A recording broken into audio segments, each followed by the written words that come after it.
और चलिए अब खबरें विस्तार से बात करेंगे प्रयागराज की, जहां माफिया अतीक अहमद के ठिकानों पर ईडी की छापेमारी हो रही है। अतीक और उसके 1 दर्जन से ज्यादा करीबियों के ठिकानों पर छापेमारी हो रही है। ईडी के ज्वाइंट डायरेक्टर प्रयागराज पहुंचकर पूरे ऑपरेशन को लीड कर रहे हैं। आरोप है कि अतीक ने अपराध से अर्जित काली कमाई से 1000 करोड़ से ज्यादा का आर्थिक साम्राज्य खड़ा किया है। ईडी उसकी 150 करोड़ से ज्यादा की संपत्तियां चिन्हित कर चुकी है और इन्हें जल्द जब्त करने की तैयारी में भी है। तो ईडी के जो ज्वाइंट डायरेक्टर है वो भी प्रयागराज पहुंचे हैं और चिन्हित किया जा रहा है उन मकानों को जिन्हें अवैध तरीके से यानी कि काली कमाई से खड़ा किया गया है। आप देखिए आलीशान बंगला, कई करोड़ों का हम कह सकते हैं, कई करोड़ों का ये बंगला जो अब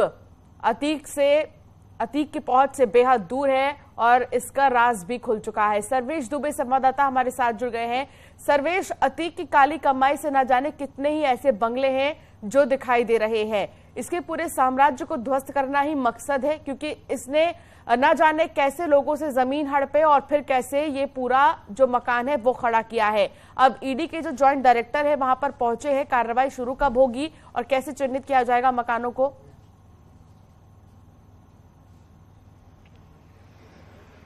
देखिए, आज अतीक अहमद को साबरमती जेल से प्रयागराज लाया जा रहा है और सीजेएम कोर्ट में पेश किया जाएगा और इसके साथ साथ अशरफ को भी लाया जा रहा है। लेकिन दूसरी तरफ पुलिस के साथ ही साथ ईडी का भी शिकंजा अब अतीक अहमद पर कसता जा रहा है। अतीक अहमद की जो अवैध संपत्ति है, अपराध से अर्जित संपत्ति है, जिसे काली कमाई कहा जा रहा है, उसको लेकर अब 1000 करोड़ से ज्यादा का जो साम्राज्य था अतीक का, उसको चिन्हित किया गया है। ईडी ने 150 करोड़ से ज्यादा की संपत्तियों को चिन्हित किया, जिसमें अतीक अहमद के गुर्गों की भी संपत्ति शामिल है। और जिस मकान को आप देख रहे हैं, जिसके बाहर केंद्रीय रिजर्व पुलिस के जवान खड़े हैं, यहां पर ईडी की इस समय कार्रवाई चल रही है और ईडी के ज्वाइंट डायरेक्टर जितेंद्र कुमार खुद प्रयागराज पहुंचे हैं और पूरे ऑपरेशन को लीड कर रहे हैं। ईडी की कई टीमें इस समय प्रयागराज के अलग अलग अतीक अहमद के तमाम गुर्गों के ठिकानों पर छापेमारी की कार्रवाई कर रही है। और इस वक्त हम मौजूद हैं कालिंदीपुरम इलाके में 120 फीट रोड पर। यह आलीशान बंगला है, 2 मंजिला, आप देख सकते हैं। ये खालिद जफर का बताया जा रहा है जो अतीक अहमद का फाइनेंसर है। और इस बंगले को देखकर आप अंदाजा लगा सकते हैं, ये करोड़ों का बंगला यहाँ पर बना हुआ है और बताया जा रहा है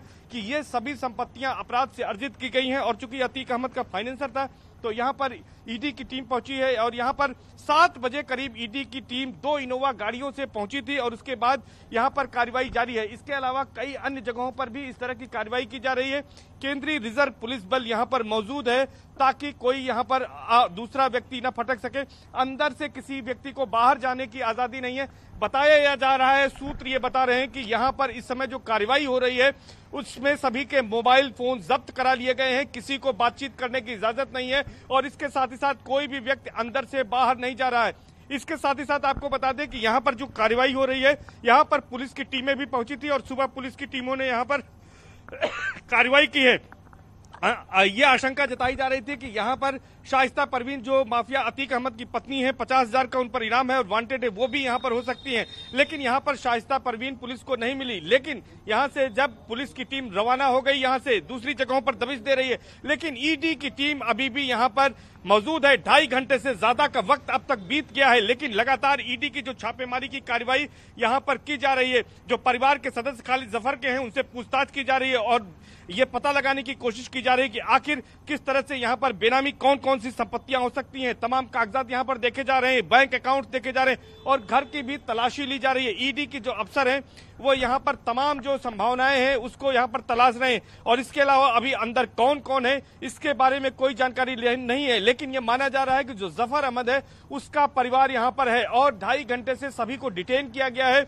एक एक कर परिवार के सदस्यों से पहले अलग अलग बातचीत की जाती है, फिर एक साथ बैठाकर उनका आमना सामना कराया जाता है, तमाम क्रॉस क्वेश्चन किए जा रहे हैं ताकि ज्यादा से ज्यादा इनपुट ईडी के अफसर निकाल सके और जो काली कमाई है उससे पर्दाफाश हो सके, उसके बारे में जानकारी हो सके। तो ये आप देखिए कि करोड़ों का आलीशान मकान है और ये मकान इसी मकान में जफर रहता था और ये अतीक अहमद का फाइनेंसर बताया जा रहा है। तो यानी कि अतीक अहमद के खिलाफ जब कार्रवाई शुरू हुई उमेश पाल शूटआउट के बाद 24 फरवरी को उमेश पाल शूटआउट केस हुआ था और उसके बाद इस कार्रवाई को लेकर यहाँ पर आप देखिए कि ईडी की टीमों ने भी अब अपना जाल बिछा दिया है। अतीक अहमद के खिलाफ पहले भी मनी लॉन्ड्रिंग का केस ईडी ने दर्ज किया था, लेकिन 8 करोड़ की एक संपत्ति फूलपुर थाना क्षेत्र के फूलपुर तहसील में थी और वहां पर कार्रवाई की गई थी। और वो बताया जा रहा था कि करीब 8 करोड़ की संपत्ति जो है वो 4.5 करोड़ में अतीक अहमद ने अपनी पत्नी शाइस्ता के नाम खरीदा था, उसको ईडी ने जब्त किया था। इसके साथ ही साथ 13 बैंक अकाउंट जो अतीक अहमद और उसके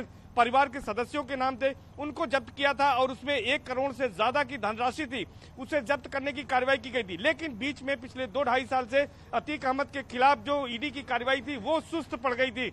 लेकिन उमेश पाल शूटआउट कांड के बाद एक बार फिर से अतीक अहमद के खिलाफ शिकंजा कस रहा है और अब ईडी मनी लॉन्ड्रिंग केस के तहत अतीक अहमद की करीब 150 करोड़ की संपत्तियों को चिन्हित किया है। इनमें प्रयागराज के साथ ही साथ नोएडा और लखनऊ की भी संपत्तियां शामिल है। अब इनके खिलाफ बड़ी कार्रवाई की तैयारी यहां पर की जा रही है। माना यह जा रहा है कि अतीक अहमद और उसके गुर्गों की जो बेनामी संपत्तियां हैं और कहां कहां पर अतीक अहमद ने अपनी संपत्ति को छिपा रखा है, इसके बारे में तलाश की जाएगी और ईडी अब उसे जब्त करने की कार्रवाई करेगी।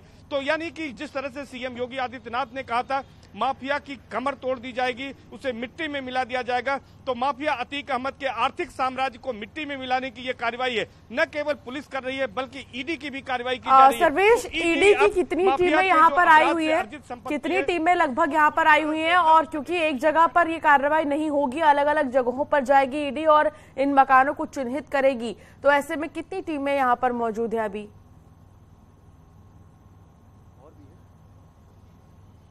देखिए कई टीमें यहां पर हैं, अभी इसकी जानकारी नहीं है चूंकि ईडी के ज्वाइंट डायरेक्टर जितेंद्र सिंह खुद इसको लीड कर रहे हैं।